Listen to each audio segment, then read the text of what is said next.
मेदिनीपुर जिले के वीर सिंह नामक गांव में एक मां अपने पुत्र के साथ रहती थी। मां का रहन सहन अत्यंत सादा था और विचार अति उच्च। अपने पुत्र को वह सदा सुसंस्कारों की शिक्षा देती थी। पुत्र भी मां का आज्ञाकारी था।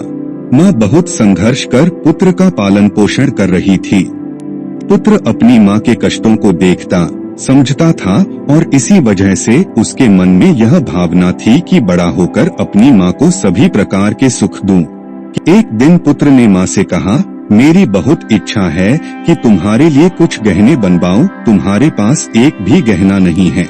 यह सुनकर मां बोली, बेटा मुझे बहुत दिनों से 3 प्रकार के गहनों की इच्छा है।